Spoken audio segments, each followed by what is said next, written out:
Entonces vamos a ya culminar este módulo, ¿no?, referente a lo que es el catastro, ¿no? Hemos hecho una especie de recuento de la importancia que tiene registros en cuanto a la seguridad jurídica que brinda a las personas sobre el bien. He estado viendo algunas referencias históricas en cuanto a la publicidad, que en diversas épocas o en diversos sistemas se ha buscado garantizar el derecho de propiedad, ¿no? En base a referencias históricas tenemos, por ejemplo, actuaciones formales por parte del derecho romano en cuanto a la transferencia que hacía una persona a otra y cómo ese adquirente se consideraba propietario a partir de esa escenificación de transferencia. Es bien interesante, ¿no? Porque simbolizaban la transferencia en mérito a un acto formal referido a que uno hacía entrega de un pedazo de metal y el otro hacía entrega de monedas, y con una balanza se pronunciaban ante una autoridad esta tradición, ¿no? Otra forma había sido en referencia a señalar desde un punto en lo alto hasta donde se extendía su propiedad, y en base a eso también una especie de ritual por la cual se formalizaba.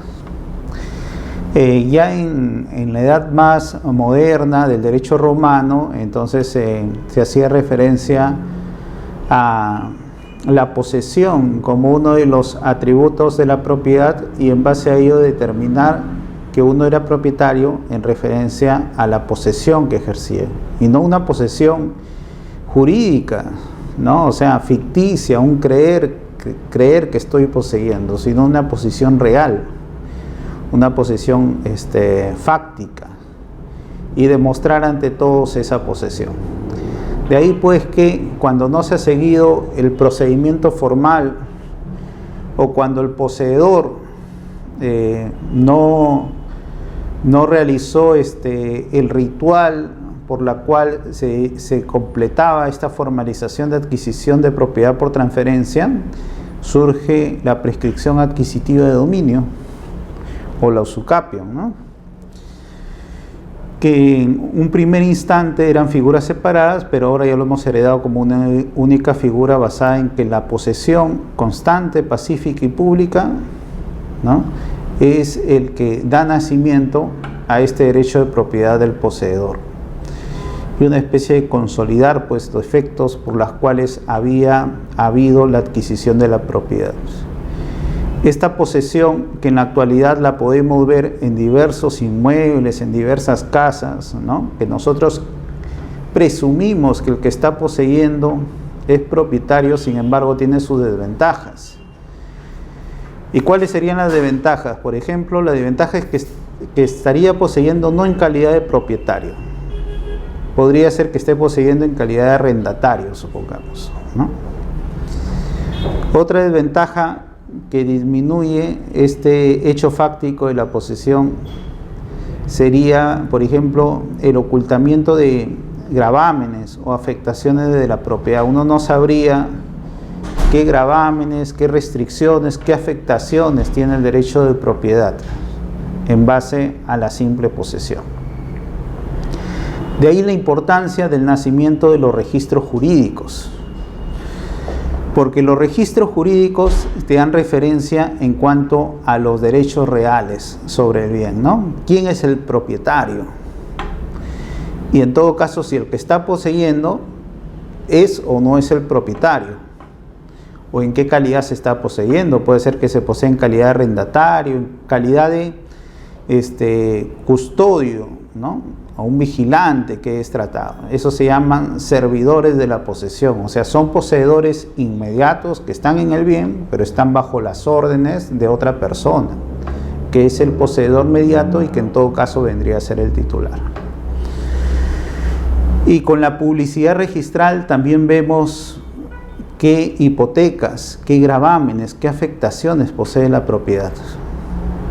Y con esto tenemos un conocimiento, una conciencia más exacta de la situación jurídica de la propiedad. Entonces, de ahí la importancia de los registros públicos y la contribución a la seguridad jurídica, tanto amparando al propietario, que tiene referencia de poder sobre el bien, seguridad estática, como también amparándonos a todos nosotros que queremos adquirir un bien, que es la seguridad dinámica, en cuanto nos da publicidad de qué hechos, quién es el propietario, qué afectaciones hay sobre el bien, etc. El catastro, en todo caso, ¿no?, la cartografía ha contribuido al desarrollo del catastro en base a la realidad física del bien. Y el catastro, tenemos una base de datos en registros públicos recopilada de las entidades generadoras de catastro.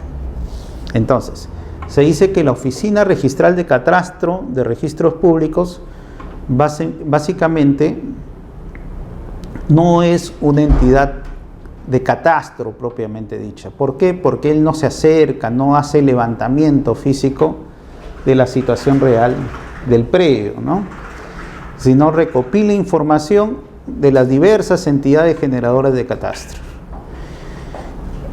Y de ahí hemos visto cómo bajo ciertos dispositivos normativos en la actualidad, ¿no?, se está procurando vincular esa parte jurídica de esta base gráfica catastral, ¿no?, elaborar una cartografía catastral, o sea, la realidad física del bien con la realidad jurídica, ¿no?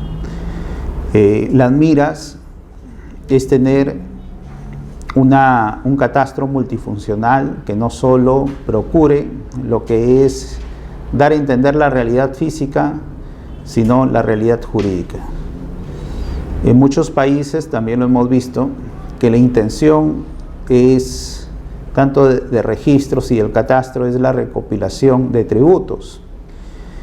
Y en ese sentido, no es tan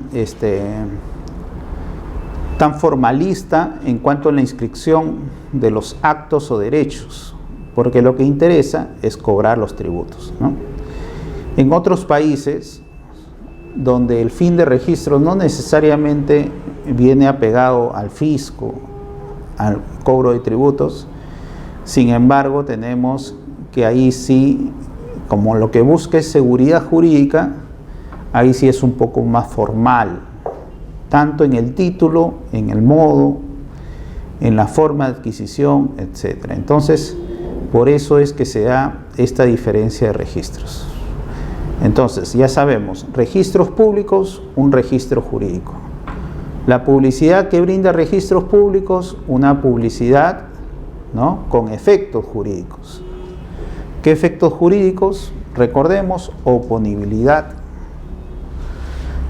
El derecho que está inscrito es oponible a aquel que no está inscrito en referencia a la misma naturaleza. Principio de fe pública. Aquella persona que adquirió en base a lo que el registro figuraba, inscribe su adquisición en registros públicos y lo adquirió en forma onerosa y de buena fe, mantiene su adquisición a pesar que el vendedor en su título, por defectos de invalidez estructural u otros, ¿no?, se resuelva, se rescinda, etc. En miras de que ahora ya la importancia del catastro ha venido a registros públicos, surge la problemática registral, ¿no?, de que se producen lo que se llaman duplicidades de partidas. Estas duplicidades de partidas son graves afectaciones a la publicidad registral, porque básicamente estaría diciendo que un predio cuenta con dos propiedades, con dos propietarios, ¿no?, diferentes, cuenta con derechos diferentes, etc. Y eso se procura subsanar a nivel administrativo. A nivel administrativo se produce el cierre de partida registral, ¿no?, prevaleciendo la inscripción más antigua. Cuando Las partidas registrales duplicadas vemos que hay coordinación entre ellas, no habría problema a efectos de cerrar una y continuar la vida de la partida más antigua. El impedimento viene cuando no hay compatibilidad, ¿no? Entonces ahí es que se inicia todo el procedimiento de cierre notificando a las partes, y las partes pueden oponerse incluso a este cierre, ante lo cual se tomará conocimiento en la misma partida que existe esa duplicidad y que Registros no va a continuar el proceso de cierre, porque ya en la vía judicial se va a determinar en todo caso la afectación del mayor derecho. Esto conlleva también a que tengamos que recordar que registros públicos, como lo que busca la seguridad jurídica, debe basarse en ciertos principios, porque la publicidad que brinda es una publicidad jurídica con principios de oponibilidad, buena fe, legitimación, ¿no? Todo aquello que esté inscrito se considera exacto y válido mientras no se cancele o resuelva judicialmente o se rectifique o cancele administrativamente los asientos. Hasta ahí quiero saber si tienen alguna consulta en referencia a lo que hemos visto. ¿Alguna pregunta en referencia a lo que hemos visto? Si no preguntan, yo pregunto. ¿Sí? A ver, ¿por qué se dice que registros públicos es un registro jurídico? O el registro de propiedad inmueble es un registro jurídico. A ver, vamos. ¿Y qué diferencia la publicidad que brinda registros públicos de la publicidad que brinda el catastro? Registro jurídico porque nosotros inscribimos las propiedades,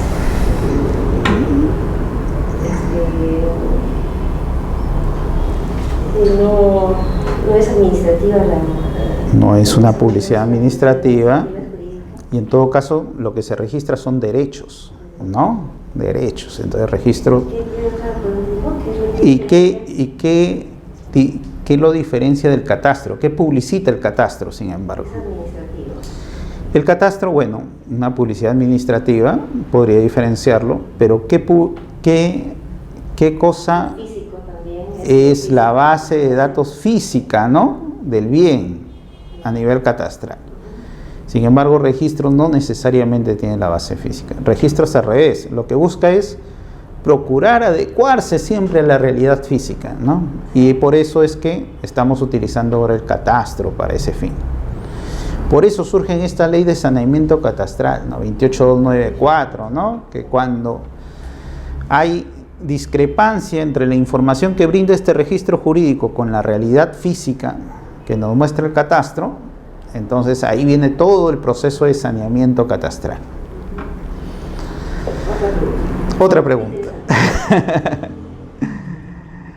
A ver, en cuanto a registro de propiedad inmueble, por ejemplo, ¿no? El registro de propiedad inmueble se caracteriza, ustedes saben, porque registra por cada predio o por cada terreno abre una partida registral, ¿no? ¿Eso está basado en qué principio? Hay principio de oponibilidad, de buena fe, y principio de... Ya. Cuando hablas. Ya. Vamos a ver. Y qué bueno poderlo precisar. En cuanto a la publicidad que brinda registros, los efectos de la publicidad, ahí vienen ciertos principios. Principio de oponibilidad, principio de legitimación, principio de buena fe. ¿Ya? Y buena fe. Pero para poder efectuar esa publicidad, registro se basa en otros principios, o sea, en el camino para poder publicitar los actos o derechos. Y ahí se recoge otros principios. Tenemos, por ejemplo, el principio de titulación auténtica, supongamos. Exacto. ¿Ya? Entonces vamos a ver, En cuanto a los efectos, hay principios. Principio de oponibilidad,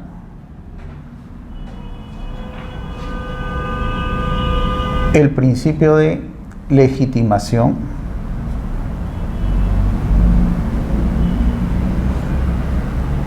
el principio de buena fe.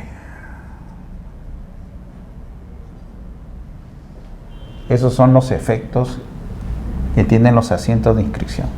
Incluso algunos denominan el principio de publicidad y otros dicen que la publicidad más que un principio es un fin, pero publicidad material.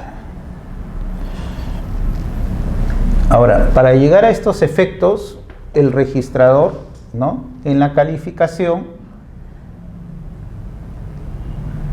antes que se produzca la publicidad, el registrador también se basa en ciertos principios. Por ejemplo, el principio de titulación auténtica.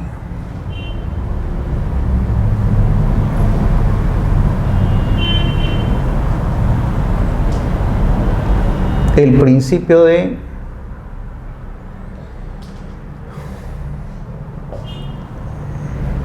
tracto sucesivo.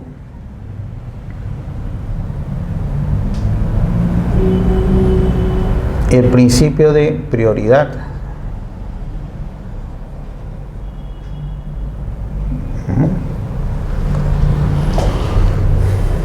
En la calificación y en los efectos. Y para realizar básicamente lo que es la publicidad, que también lo podremos poner en la calificación, pero que ya viene en la segunda etapa, que es la inscripción. Este es calificación. Este es antes de inscribir. Este es después de inscribir. Y este es en la inscripción.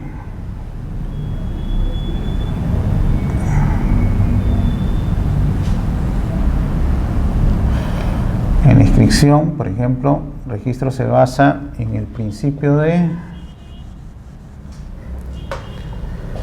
Habíamos visto principio de especialidad.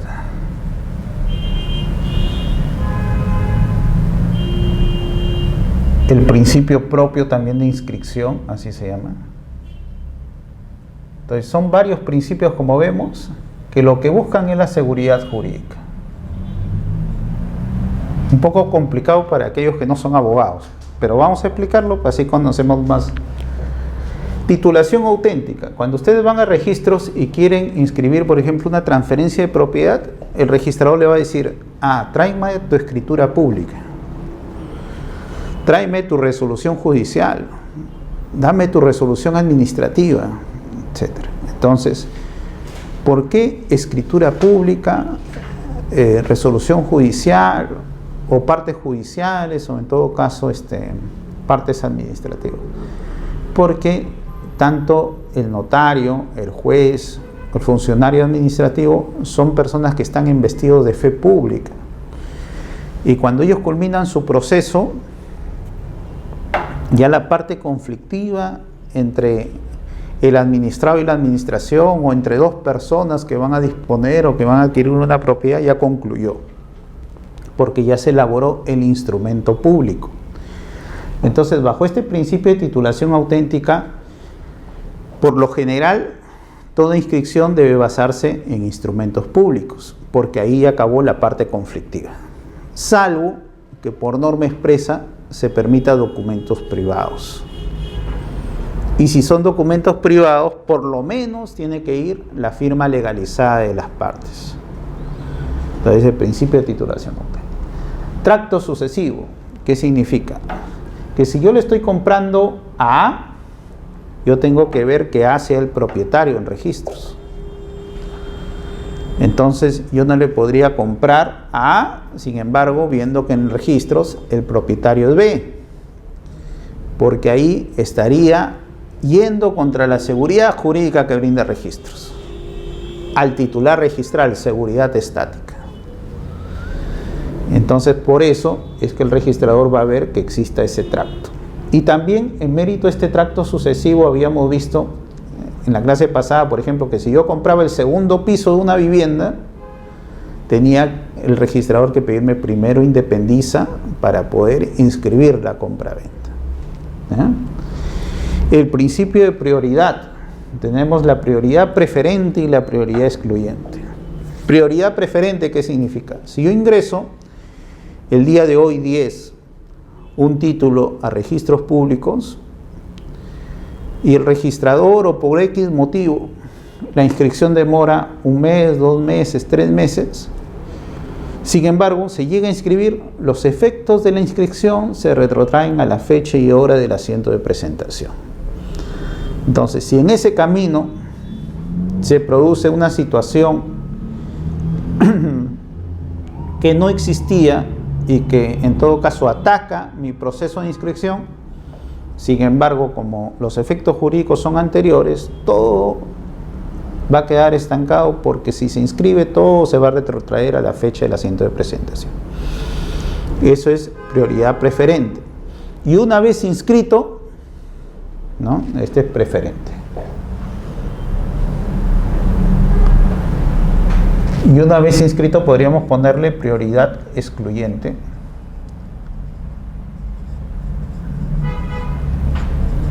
Que es, una vez inscrito el acto de derecho, si viene otra persona diciendo que también es propietario, como yo ya inscribí, entonces mi derecho excluye a los demás.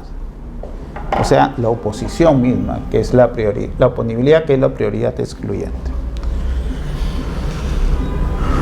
Ahora, cuando se realiza la inscripción y tenemos una calificación positiva, ¿qué quiere decir? Que el registrador va a inscribir el acto. Entonces el registrador tiene que extraer de esta escritura pública lo que es relevante para que las personas o terceros conozcan de la información de registros públicos. Eso se llama inscripción, se extrae lo relevante para el tráfico jurídico, porque el registro más que asegurar la seguridad estática, la seguridad que nosotros tenemos, por ejemplo, que yo tengo que decir que este es mi plumón, ¿no? Entonces registros lo que publicita es la seguridad dinámica, para que el que quiera comprarme el plumón sepa que yo soy el propietario. Entonces eso es lo que ampara registros con la inscripción. Y la especialidad, ¿no? Entonces dice a registros públicos, tú tienes que ordenar adecuadamente tu publicidad, porque estos efectos tienen que ser, para que sean oponibles, para que haya buena fe, todo, tu publicidad tiene que ser clara, tiene que ser entendible. Y ahí tenemos, por ejemplo, en registro de propiedad inmueble, impera el principio del folio real, basado en el principio de especialidad. Por cada bien, cada terreno, cada partida, se apertura una partida registral, folio real, ¿sí? ¿Ya? En personas jurídicas, el folio personal. Por cada persona jurídica que se constituya, va a haber una partida registrada. En personas naturales también el folio personal, ¿no? Por cada persona natural. En el registro vehicular sería folio real. Por cada vehículo, una partida registrada, ¿no? Igualito en el registro de naves y aeronaves, también por cada nave y aeronave, una partida registrada. En el registro de garantías mobiliarias, por cada contrato de garantía, ahí es folio causal. Por cada contrato de garantía se apertura una partida registrada. Entonces todo basado en el principio de especialidad. Y una vez que está inscrito, produce estos efectos. Oponibilidad, ¿no? Derechos de la misma naturaleza, se da preferencia o se opone el que está inscrito al que no está inscrito. Pero ya habíamos visto, ¿y cómo son cuando son de diferente naturaleza? Ahí la norma dice, se aplica el derecho común, interpretado por la Corte Suprema el año pasado en el 7º Pleno Casatorio, en base a la segunda parte del artículo 20-22 del Código Civil. Principio de legitimación. Son tan fuertes los efectos jurídicos que produce la inscripción que ya que se inscribió, solo en la vía judicial se puede declarar la nulidad de esa inscripción. Salvo que el registrador rectifique, pero él no puede rectificar dejando sin efecto una inscripción, sino él rectifica por errores que ha habido, ¿no? Materiales, de concepto, etc. La buena fe, el tercero de buena fe, si yo adquiero a título oneroso, significa pagando un bien de una persona que aparece en registros, ¿no?, como titular, entonces yo me constituyo en tercero de buena fe, me incorporo a registros y mi derecho está protegido. Publicidad material. Nadie puede decir, yo desconocía que tú eras propietario. No. Ya de derecho que está inscrito, todos tienen conocimiento del contenido de las inscripciones. Yo no puedo decir, yo no sabía que ese predio estaba embargado, si en la partida registral figuraba el embargo inscrito. Y prioridad excluyente, ¿no? Ya inscribí mi derecho, excluyo a los otros de la misma naturaleza. Entonces, este principio de independización, como vemos, está basado, este acto de independización está basado en este principio de especialidad, básicamente, ¿ya?, que es cómo se ordena la publicidad en registros.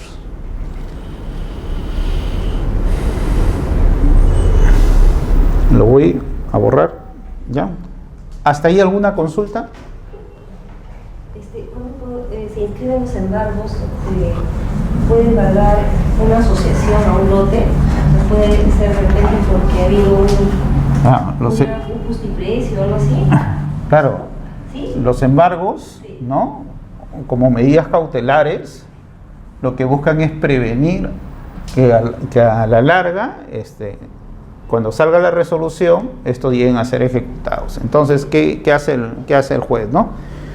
Dispone el embargo de un bien, supongamos.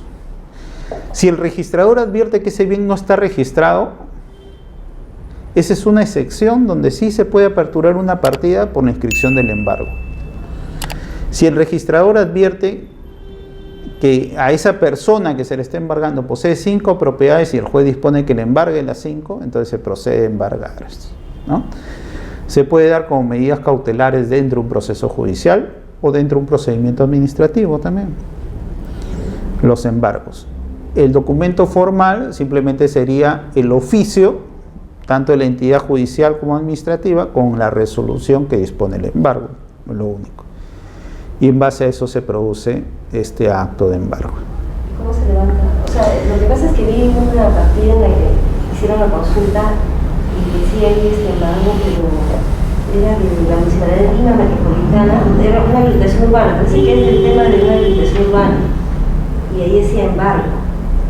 Me acordé ahorita de cómo se levanta eso, o sea, ¿pagando el justiprecio? Depende, la entidad administrativa que ha solicitado el embargo, la entidad judicial, ellos tienen que pedir el levantamiento, porque si lo que se busca es asegurar el resultado del proceso, entonces mal haría levantarse sin que ellos dispongan este levantamiento de embargo, ¿no? Entonces ahí viene... Puede ser que sea judicial, puede ser que sea administrativo. Por ejemplo, el pago de tributos ahora, ¿no? El SAT viene y te embarga tus propiedades porque no has pagado los impuestos. Ahora es... Es un premio, es un lote de terreno de Colombia. Bueno, hay que ver, como le digo, el origen, ¿no? Porque en general va a ser así y en base a eso. Ahora también cabe lo que es la caducidad de embargos, ¿no?, que se dan cuando son embargos dispuestos por entidades administrativas y también civiles, pero no penales, por ejemplo, ¿no? En los embargos dispuestos en procesos penales no cabe la caducidad. Incluso en procesos civiles, en 2005 hubo una referencia de una modificación del artículo 625 del Código Procesal Civil y dispuso que solo caben los embargos en la caducidad cuando han sido dados por el Código de Procedimientos Civiles. Entonces hay que tener presente también eso. Si se han dado en el ámbito del Código Procesal Civil, actualmente no cabrían esos embargos, ¿ya? Entonces, por la ley de caducidad, la ley 26639, hay que tener presente esas normas. Entonces, principio de especialidad, ya saben, lo que busca es dar claridad a la inscripción, ¿no?, para que ustedes, cuando pidan una copia literal o una copia informativa, puedan realizar correctamente el estudio de las mismas. Cuando hablamos del principio material y decíamos que nadie puede desconocer el contenido de inscripciones, ese principio, que es un conocimiento iure et de iure, lo llamamos los abogados, complicándonos siempre nuestro lenguaje, ¿no? ¿Qué significa? O sea, de pleno derecho. Nadie puede decir, no, yo no conocía, no. A diferencia del principio de buena fe, que puede ser iuris tantum, ¿no? Salvo que en registros o en el título archivado, dice, aparezca causa de nulidad o anulabilidad. Entonces, el otro es iuris tantum, o sea, salvo prueba en contrario. Ahora, con la dación de la ley 3313 del año pasado, entonces nadie puede decir, no, en el asiento registral Juan Pérez aparecía como propietario y yo le compré a él porque ahí aparece en la partida registral y yo soy tercero de buena fe. Pero cuando vamos a hacer el estudio de títulos, ahí vemos que el registrador se confundió, ¿no? Entonces Juan Pérez era usufructuario. Entonces, si ahí hay alguna referencia de que determine que ese asiento no tiene validez, en todo caso, ahí ya no operaría la buena fe. ¿Ya? Entonces, esa fue la crítica a la ley 3313, porque ahora, para comprar un inmueble, dice que ahora hay que estudiar hasta los títulos archivados, ya no basarse solo en la publicidad de las copias literales, las copias informativas. La publicidad material se concreta en base a la publicidad formal. Y ahí viene otra de las preguntas. ¿Qué cosa es publicidad material y qué cosa es publicidad formal? Publicidad material es un principio.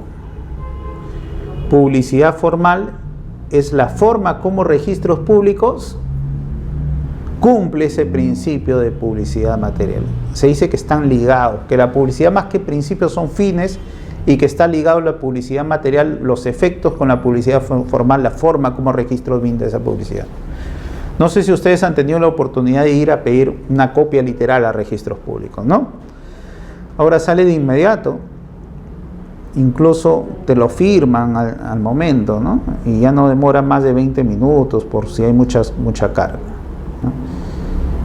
El momento cuando yo entré a registros, hace ya años, demoraba, había salido la novedad del servicio rápido, que en 2 horas te daban la publicidad, cosa que también era un gran avance, porque antes que se implante esa sección del servicio rápido, demoraba por lo menos 15 días en brindarte la publicidad, ¿no? Y eso se debe también a la tecnología. El servicio rápido se implantó cuando surgen los ficheros, entonces con las fichas movibles era fácil fotocopiarlo y darle publicidad. Ahora con la impresión, los asientos registrales es más fácil, ¿no? Ponen un botón y se imprime automáticamente y se brinda publicidad. Pero antes de eso, la inscripción era por tomos. Entonces, en el tomo de foja 1 al foja 3 había parte del predio. De ahí te pasaba al tomo 10, de ahí te pasaba al tomo 20, de ahí te pasaba al tomo 40 y uno se hacía una ruma, ¿no? Y había que fotocopiar todas las hojas y ir armando la partida registral. Entonces por eso demoraba bastante tiempo. Entonces ahora vemos cómo registros facilita esta información. Y también se crearon nuevos instrumentos de dar publicidad. Por ejemplo, ahora si yo deseo, puedo pedir un certificado positivo, negativo de propiedad en base a las propiedades que yo poseo. Una copia literal, una copia informativa, puedo pedir el servicio en línea, ¿no? O sea, en mi misma casa, pagando mi derecho antes, que aparezca la publicidad en mi computadora. Puedo pedir un certificado registral inmobiliario, que es un CRI, donde me da información de cargas y gravámenes a 30 años y de asiento de dominio a 10 años, ¿no? Puedo pedir vigencias, tanto de personas naturales como de personas jurídicas, cuando otorgan poderes a algunas personas específicas. La vigencia misma de la persona jurídica para ver que no haya operado la extinción, ¿no? Y entre otros tipos de publicidad formal. Entonces todo esto se encamina a que no solo es redactarlo bonito en el papel, sino mover todo un aparato estatal para brindar esa información a todos y a la hora que queramos. Existen los sencilleros registrales, ¿no? Ahora, por intermedio de unos sistemas ya implantados en ciertas instituciones o en todo caso en centros comerciales, uno puede pedir las copias literales por sencilleros. Toda esta información, lo que se busca es ir perfeccionándose poco a poco. Entonces, ya saben, principio de especialidad: por cada bien o persona jurídica se abre una partida registral. Folio real: ¿cómo se organiza en folio? Específicamente en el registro de predios. ¿Ah? Y ahí están los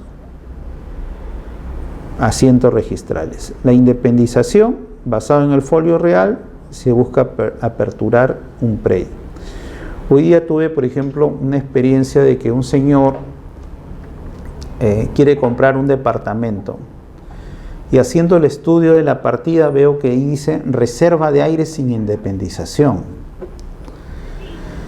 O sea, en la partida registral se han independizado el primer y segundo piso, pero el señor se ha reservado los aires sin independizar, y los aires figuran en la partida matriz. Y cuando hago el estudio de la compra-venta, dicen, se está vendiendo el primer y segundo piso nomás. ¿Y qué pasó con los aires? En la escritura pública sí, pero puede ser también una especie de desconocimiento de qué significa reserva de aires, ¿no? Porque ahí, o sea, si a mí me venden, me presentan una partida donde me dicen... Debería haber quedado una partida. Exacto. Parte del predio de esa partida está todavía en la partida matriz. Entonces, pero este principio del folio real, donde supuestamente debe estar independizado todo el predio, en este caso se da por una excepción, porque seguro falta por ahí un mecanismo de acceso, o en todo caso todavía hay que determinar ciertos porcentajes en referencia a esos aires reservados. Entonces lo que se hace es independiza la parte que ya está factible independizar, y la otra parte de ese mismo predio que todavía no se puede independizar porque no se ha determinado porcentaje, seguro, etcétera, queda en la partida matriz como aires reservados. En base a eso, y por el principio de especialidad, mal haría en inscribir la venta del primer y segundo piso sabiendo que hay otra parte de ese predio que son los aires que todavía no están independizados. Entonces, por estos principios de tracto sucesivo, ¿no?, y de folio real, acá hay un acto previo que es necesario ir corrigiendo, que es... No, ha sido observado, hasta que se aclare pues si también es materia de venta los aires reservados, o en todo caso como acto previo se independice esos dos niveles de los aires para que se pueda vender individualmente, ¿no?, y no como una sola partida. Antes, por ejemplo, en las escrituras antiguas o en los reglamentos antiguos no se publicitaba la reserva de aires. Entonces, cuando uno tiene ventas de departamentos que están adecuados a la ley pero en inscripciones antiguas, mejor es hacer el estudio de los títulos archivados, porque no sabes si hay reserva de aires ahí. Entonces también hay que tener hay una problemática en referencia a eso. Ya habíamos hablado del informe catastral. Tacha sustantiva por falta de planos. Esta es una novedad que trajo el reglamento de inscripción de registro de predios. En cuanto había algunos predios que tenían diversos títulos pendientes en trámite de independización. Entonces, cada vez que uno ingresa un título de independización, uno tiene que adjuntar los planos de un área menor porque es la parte que se va a independizar de esa matriz. Y estos planos tienen que ir a la oficina de catastro para determinar si está dentro de ese predio, en todo caso qué área remanente va a quedar, etcétera, ¿no? Entonces había partidas que habían ingresado diversos tipos de actos de independización, pero ninguno había ingresado con planos. Entonces, a la larga, mientras estaban en cola esperando los títulos por el principio de tracto sucesivo, estaban en la espera que el título anterior se inscriba o se tache, iban caducando la vigencia de esos asientos, porque hasta 60 días adicionales nomás se puede prorrogar, y al final se iban tachando sin ser calificados. Ante eso se tuvo que buscar un remedio, y el remedio fue que si el título correspondía a una independización y no se había juntado plano de un inicio, y no se podía, en ese caso, enviar a catastro, simplemente sean tachados en forma sustantiva. Y con eso ya no perjudicábamos a terceros por nuestro descuido, ¿no?, de no ingresar la documentación correcta de un inicio.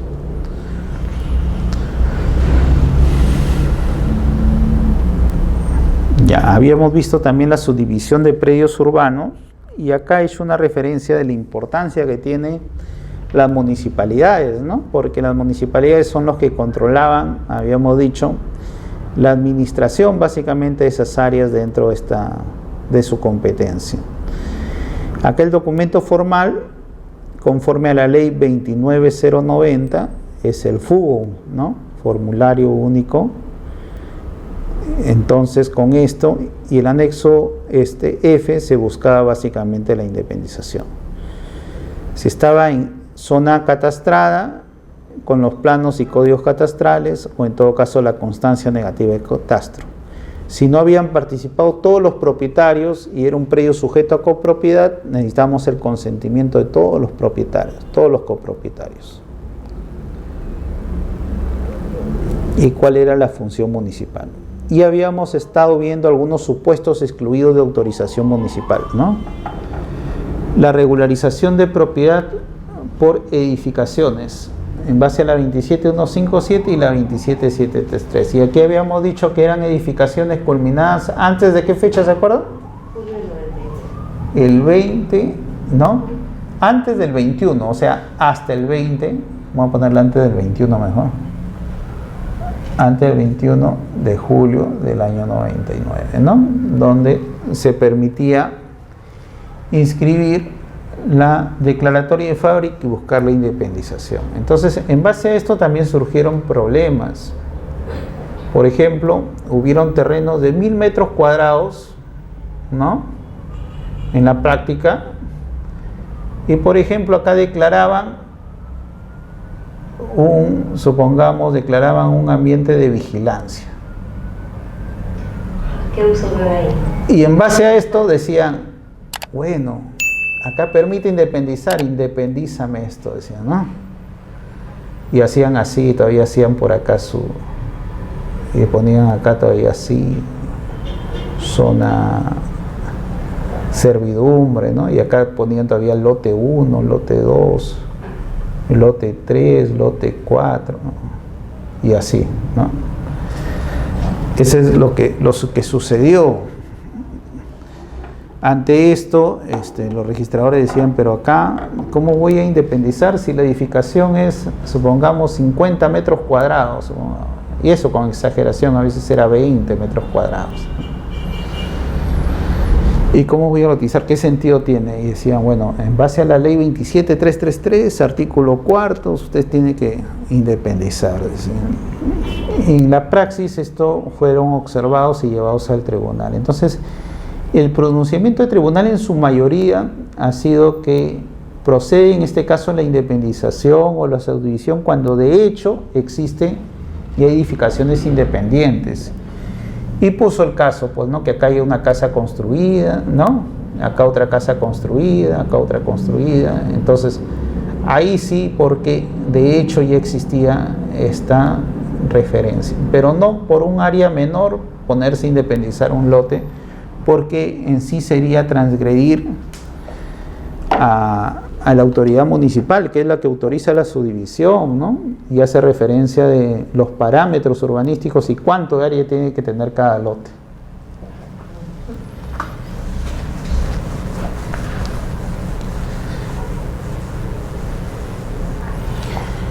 Habíamos también hablado de la independización producida por constitución de propiedad horizontal o regímenes análogos. Y acá también estaba la ley 27157. ¿Se acuerdan cuántos regímenes había? Hay 2 regímenes, ¿ya? No lo digo. ¿Ah? ¿Cuáles son? El régimen de propiedad exclusiva y propiedad común, ¿no? Y el régimen de independización y copropiedad, ¿ya? Y copropiedad.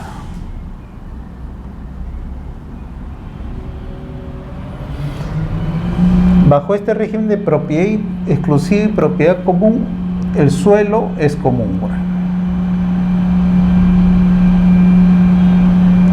Y acá el suelo es propio.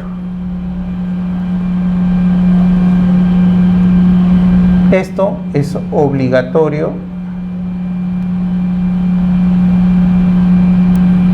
para edificaciones tipo edificio. Y esto se puede implantar en todo tipo de régimen.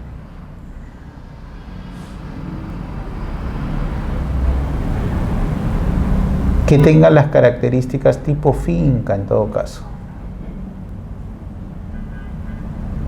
Comúnmente, por lo general, tipo finca, ¿ya? Donde se dice que las propiedades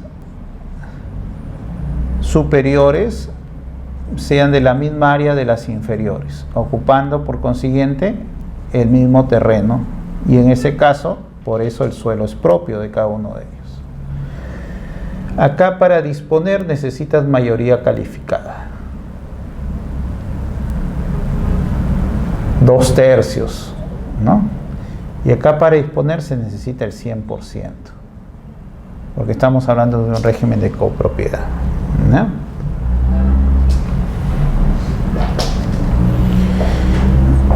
Cuando la independización se origina en la desacumulación de partidas, siempre que los predios retornen a su descripción original, ¿no? Entonces, originalmente eran 2 lotes que estaban continuos, lote 1 y lote 2.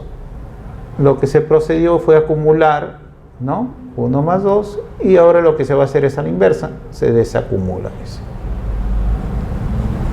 Entonces, en este caso, como ya había habido lotes independientes que supuestamente la municipalidad ya había aprobado ya que sí cabían estos 2 lotes independientes, entonces no tenía por qué volver a ir a la municipalidad y volver a seguir todos los mismos procesos para que en todo caso retornen a que sean 2 lotes independientes.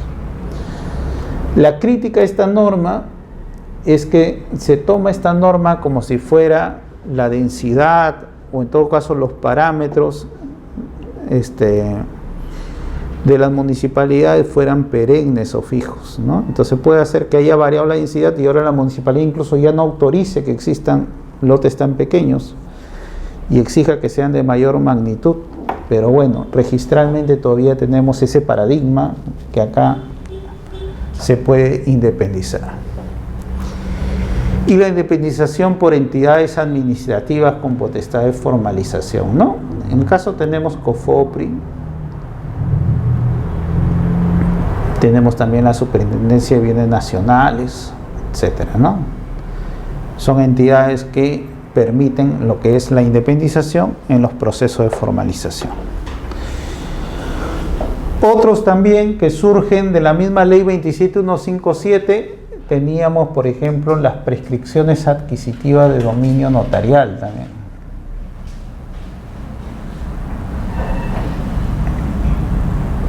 Porque en tanto estaban inmersas en la ley 27333 y 27157, entonces los notarios simplemente en su escritura pública deberán decir el área remanente y el área que se independiza y adjuntar los planos de independización.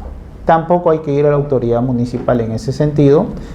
Y bueno, lo que sí hay que hacer referencia son de los parámetros urbanísticos, ¿no? Como en la declaratoria de fábrica.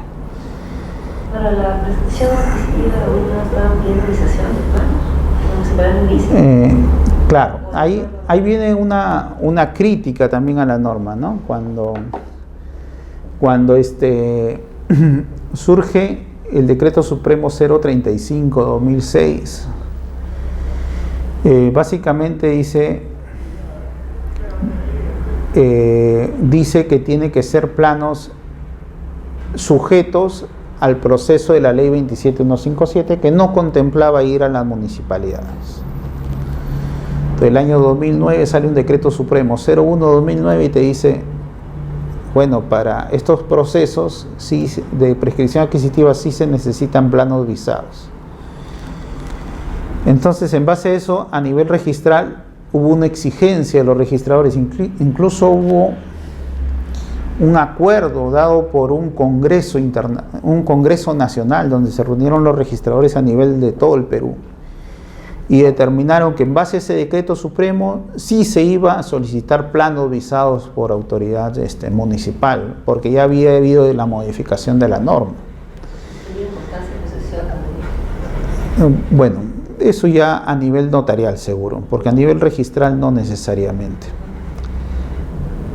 Pero a los 2 días el Tribunal Registral emite un precedente de observancia obligatoria y se tumbó todo el Congreso Nacional y dijo que volvía al mismo criterio, que en tanto estaba supeditado la ley 27157 y 27333, no había por qué ir a la autoridad municipal a pedir que visen los planos. Entonces, en la actualidad, simplemente bastaría la firma de verificadores y no se exigiría lo que es la visación de los planos. Quizá en primera instancia sí lo van a pedir algunos que se rehusan, porque es un precedente que va contra una disposición legal expresa, y en prevalencia de la norma el registrador quizá va a ser, por el principio de legalidad, la norma expresa y no un precedente, ¿no? Que no tiene en sí básicamente rangos normativos, o en todo caso es inferior y no es superior.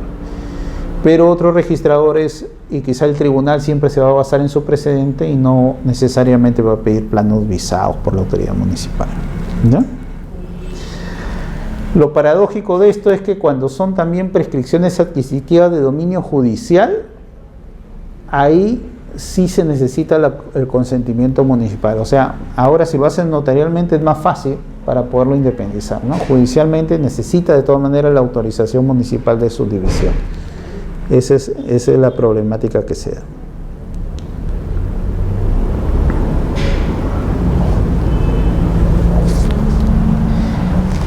Entonces borramos esto.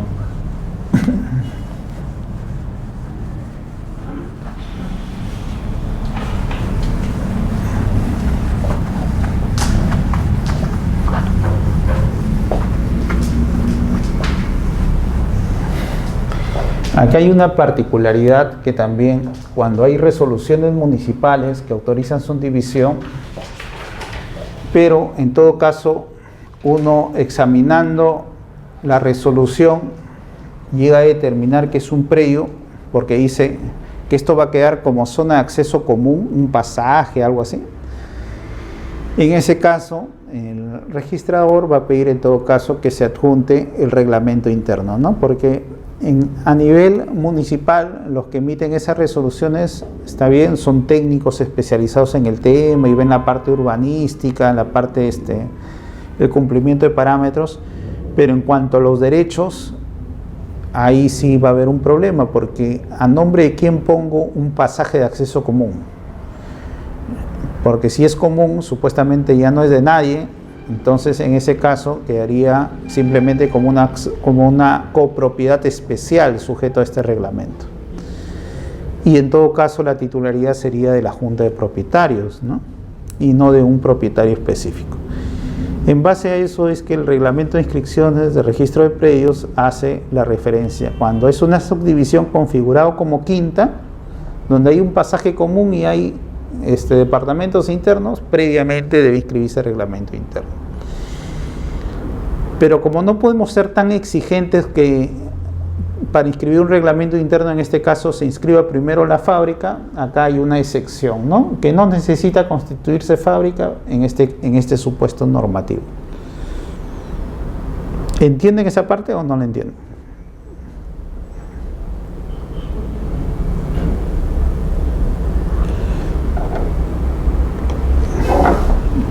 Entonces, mi derecho de propiedad se extiende, de propiedad predial se extiende todo lo que yo construya encima y debajo de mi terreno, ¿ya?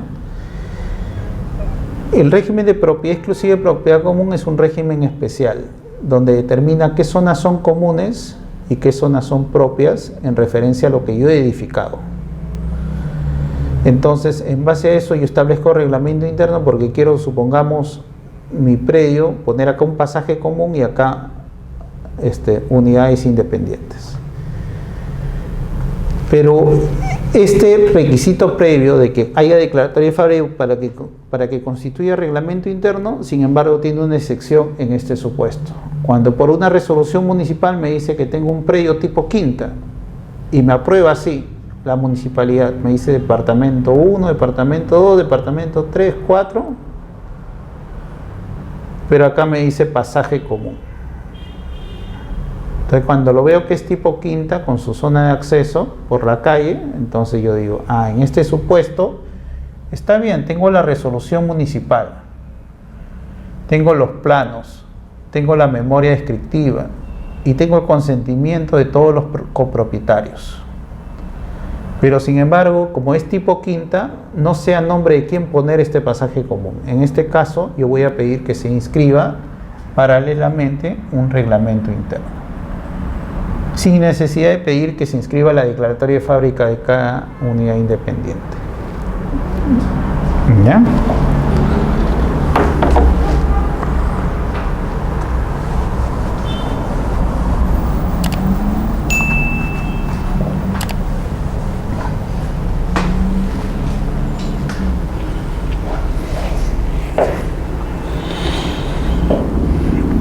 Esto es lo que le decía de la desimulación y ahí tienen la crítica, ¿no? En cuanto a la zonificación, pudo ser modificado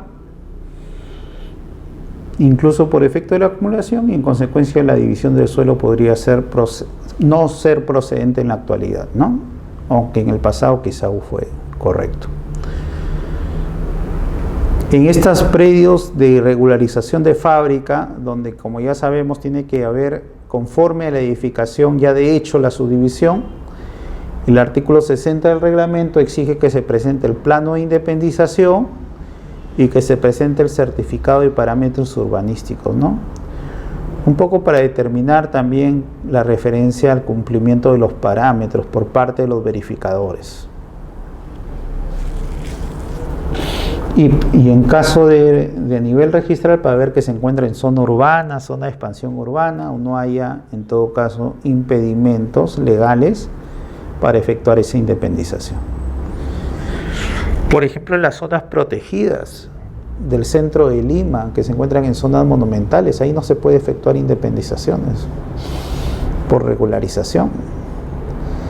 En las zonas que son monumentos históricos, por ejemplo, aquí en San Isidro, que hay un parque, el Olivar, creo, ¿no? Todo eso está protegido también, ¿no? Entonces tampoco podrían efectuarse independización ni regularización de fábrica. ¿Y cómo se ve eso? Eso se ve en el certificado de parámetros urbanísticos. Muchos verificadores hacen todo el expediente, lo presentan y después y se lo observa pidiendo, bueno, ¿y el certificado de parámetros? Y ahí veo que recién lo están tramitando para sacarlo, ¿no? Una especie de ganarle tiempo, supongo, ¿no? Mientras sale el certificado, que a veces demora en la municipalidad. Continúa. Pero a veces viene el certificado y dice zona monumental y se murió todo el expediente, ¿no? Porque en ese caso lo tachan de plano. Aunque ahora ya hay un precedente donde dice que no se debe tachar, en todo caso, si hay un consentimiento previo de la autoridad que controla estas zonas monumentales, ¿no? Que antes era el Instituto Nacional de Cultura, ahora es el Ministerio de Cultura. Pero en la mayoría de casos antes sí se tachaban.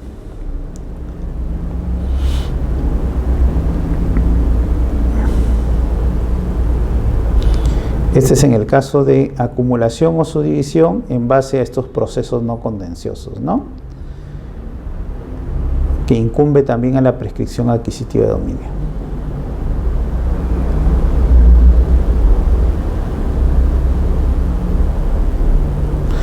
Aquí hay una referencia de un decreto supremo 027/2003. Muchos que están en proceso de regularización de un lote único, ¿no? Tengo mi lote supongamos, ya está independizado como 70 metros, realizan lo que es la declaratoria de fábrica de la edificación y le ponen como carga el incumplimiento del lote normativo.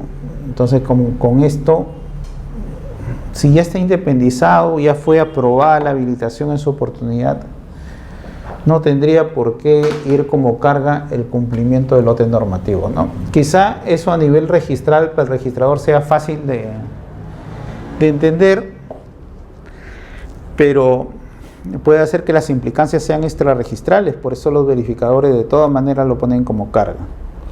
No sabemos. En la medida que un registrador es abogado y un verificador, un técnico especializado en estos temas, entonces si él lo considera como carga, se inscribe como carga simplemente.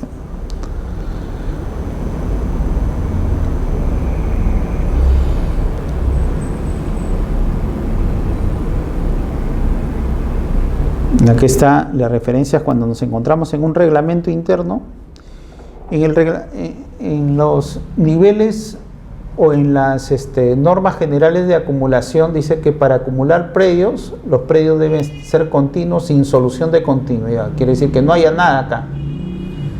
Lote 1 y lote 2 y se puede acumular. En las edificaciones sujetas a régimen, por ejemplo un edificio, sin embargo, ahí se da una cosa particular, porque puede ser que en el primer piso esté el garaje, ¿no? En el segundo piso el departamento y en la azotea esté la lavandería. Bueno, y en este caso sí se podría acumular, porque acá se dice que es una unidad funcional, se dice así. ¿En una sola partida? Así es. Entonces, en una sola partida, acá se va a poner el garaje del primer piso, el departamento del segundo piso y la lavandería del cuarto piso. Y es una característica particular que tiene la constitución del reglamento interno, donde no necesariamente se debe cumplir esto de la solución de continuidad para acumular predios. Catastralmente estoy pensando cómo hacerlo. Usted está pensando en cómo voy a sacar el CUC. Claro, es una problemática porque el código catastral en sí, cuando son edificios sujetos a reglamento, tienen la particularidad de que en los últimos números ahí sí se tiene que poner, ¿no? En qué piso se encuentra, qué partida. Claro. Sería el enlace, ¿no? La partida con porque ahí debería tener cada uno una partida, una unidad independiente. En eso no han pensado nuestros legisladores, por ejemplo. En esa problemática ya es un problema trasladado a los verificadores catastrales que van a tener que ver ahí cómo solucionar esta situación. ¿Ah, sí? ¿Qué es esto? Claro que sí. Y eso es el criterio de la unidad funcional, que es un criterio particular, ¿no? Que se tiene en estas normas. En base a esta unidad funcional, algunos también han pretendido acumular casas contiguas, y en ese caso sí no se da, pues, ¿no? Acá está el régimen de propiedad exclusiva y propiedad común, ¿no? Y bueno, hemos culminado lo que es en el ámbito urbano. Entonces ya vamos a descansar un poco. En el ámbito rural, básicamente en la actualidad son los gobiernos regionales, ¿no? En provincia los que tienen la competencia para referencia de los procesos de subdivisión. Y una problemática que me refirieron personas que tienen predios rurales, pero en Lima, es que aparece una referencia de falta de competencia del COFOPRI, porque COFOPRI ya en Lima, en predios rurales, dice que ya no es competente para ver en el ámbito de visación de planos, ¿no? Cuando estos pertenecen a particulares. Entonces, en base a eso, ellos iban al gobierno regional de Lima, que para el caso de Lima es particular porque es la misma municipalidad de Lima. Pero la Municipalidad de Lima también decía que mientras COFOPRI no les pasaba todo el acervo documentario y gráfico, ellos todavía no podían visar planos. Entonces, la problemática que más o menos me refirieron era en ese sentido, ¿no? ¿Ante quién voy? Ante la visación de los planos para poder efectuar la independización de predios rurales.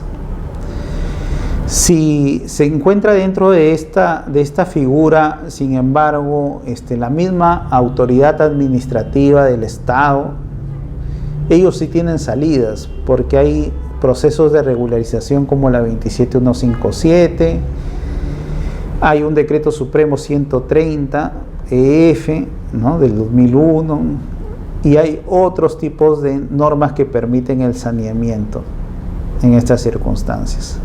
Pero la problemática son para las personas que tienen esos predios, quieren inscribir su derecho de propiedad en forma independiente porque no le conviene ser copropietarios y no se puede realizar, pues. Entonces, quizás la salida legal de los abogados va a ser, bueno, inscribe tu derecho de copropiedad en base a un porcentaje que se determina por el área que tienes. Una vez que ya se independiza, se va a hacer la división y partición y con ello se va a tener predios independientes y propietarios independientes, que también es una salida legal y es aconsejable en la medida que uno quiera poner referencias de su derecho de propiedad y dejarlo en registros públicos. Pero fácticamente, para tener ya el predio independizado, lastimosamente el registro siempre le va a pedir estos requisitos formales. Y ahí el consentimiento de todos los copropietarios, que pueden ser miles de personas, ¿no? Entonces, hasta que se pongan de acuerdo va a ser un poco difícil, supongo. Bueno, creo que con esto hemos culminado hasta ahora. ¿Alguna consulta? Ese caso, justamente el Frente Piedra. El caso, bueno. Y quiere independizarse. Ahí está, ¿ve? La sesión de planos está viendo la municipalidad, pero si la municipalidad le va a avisar y va a hacer la presentación adquisitiva de dominio del notarial, supongo, pero lo que está pidiendo licitación de planos la municipalidad es un lote de piedra. Ya. Ya se hizo levantamiento topográfico con coordenadas, como no entramos por puntos, solamente es un plano por levantamiento para la organización. Y bueno, ese es el tema, porque es un terreno rústico, ¿no? Es un terreno rústico que no está habilitado, pero ya físicamente ya hay construcción, ya todo está la Panamericana Norte. Ya hay casas, hay calles, hay servicios. Hay todo, es un aserradero. Tiene uso de vivienda y aserradero. Claro. Ya se levantó. Entonces la municipalidad en ese supuesto le emite su certificado de parámetros urbanísticos, donde ya debe estar dentro de los usos urbanos, ¿no? Con esa referencia sí se podría seguir el procedimiento notarial. Claro, notarialmente. Claro. Y va a independizarse, desmembrarse de la matriz, ¿no? Y tiene que independizarse. Ahora también ahí hay una problemática en derecho, porque el Código Civil dice que no se puede prescribir bienes comunes entre copropietarios. Entonces, quizá de ahí viene un poco la interpretación que le va a dar el notario, que es quien va a elaborar el instrumento, en que si en verdad se está prescribiendo un bien común entre copropietarios, o él es un propietario de una porción única donde los demás no tienen incidencia sobre eso, ¿no? No, es propietario de una unidad, ¿no? No, de una unidad, porque físicamente no hay nada común ahí. Bueno, el terreno sería común, pues si lo han adquirido o sea, claro. Extrarregistralmente no existe nada común, pero cuando uno va y hace el estudio de partidas, va a encontrarse que sí es común porque todos son copropietarios registralmente de diversos porcentajes de derechos y acciones. Lo que es que la señora vendió, ahora no sé, el documento de propiedad no me lo ha enseñado, es mi prima, pero he visto la partida matriz y tiene un solo propietario, que es lo que vendió. Y ha vendido en campo, como debe haber sido acciones y derechos. Claro, es lo más probable. Es lo más probable que ha vendido.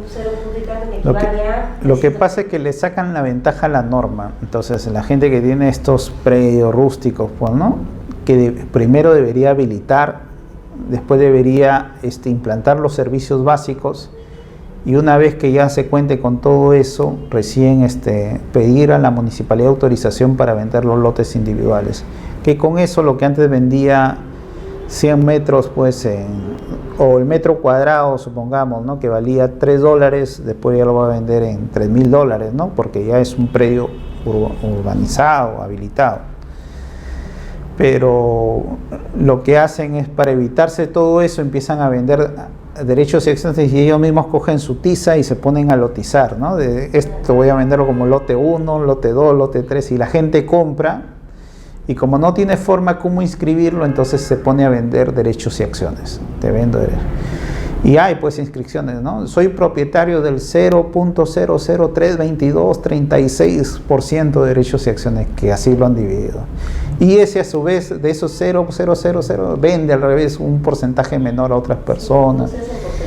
Y todo llega registralmente, todos llegan a ser copropietarios. Entonces, claro, una forma de saneamiento acá se está viendo, que es la prescripción adquisitiva de dominio. En cuanto ya tienen la posesión pacífica pública más de 10 años, pagas tus impuestos como lote individual y en todo caso inician el proceso, porque ya, como tú dices, de hecho ya existe, ya es una zona urbana de hecho. Se podría dar cuanto la municipalidad con un certificado te acredite encontrarse una zona urbana de hecho, y en tanto el notario público determine que no se está prescribiendo zonas comunes. En el ámbito registral, quizá el registrador sí va a tener un poco de reparos en advertir esto al notario, pero si el notario le aclara y le insiste que no hay problema, entonces se va a poder. A otra persona, y después ya fue la definitiva, algo así, pero primero creo que la inscribe definitivamente. Claro, el proceso de prescripción adquisitiva notarial en el ámbito registral puede tener dos etapas. La primera etapa es la anotación preventiva. Sí, la anotación preventiva. Claro. Es cuando se inicia con la solicitud, los testigos, el notario advierte que todo está correcto. Y después viene ya la inscripción definitiva, cuando el notario ya realizó las publicaciones, ya supervisó personalmente el bien, levantó su acta, elaboró su escritura pública. Y ya de ahí ya tiene su propia partida, ¿no? Y en base a eso se va a independizar. Ahora, así es. Ahora, en mérito a la ley 27333, en el instrumento público debería decir cuál es el área que va a quedar, el remanente, y cuál es el área que se va a independizar. Y tener los planos visados correctamente. Pero también tenemos una disposición final y transitoria en el reglamento de inscripciones que dice: cuando Catastro advierte al registrador que al carecer de información gráfica ellos tampoco podrían determinar el área remanente en verdad sea la que corresponde, en ese caso simplemente el registrador tiene que proceder a independizar esa parte que se está prescribiendo y no hacer referencia a qué área va a quedar, pero todo depende del informe de Catastro, para que se pueda acoger en todo caso a esa referencia directa. Porque yo me imagino que debe ser difícil determinar cuál es el área que va a quedar sacando este remanente. ¿Cuál es el remanente? ¿Cuál es el remanente? No se sabe. No sabe, pues, de quién. Y por cada lote que se vaya a independizar o hacer la prescripción, tiene que ser su remanente y su remanente. Claro. Y me han pedido el área que voy a independizar y el área remanente. Pero hay otra persona que antes que mi lote ha sido independizado. Entonces, ¿cuál es el área remanente? Yo no sé. Yo voy a poner mi área y la remanente es como el total, pues, ¿no? Claro. Es lo único. Gracias. Bueno, pero ahí hay un alcance. ¿Es el último día? Sí, hoy día lastimosamente nos ha ganado el tiempo. Es el último día, por eso quiero aprovechar a ver si tienen algunas consultas que hacer.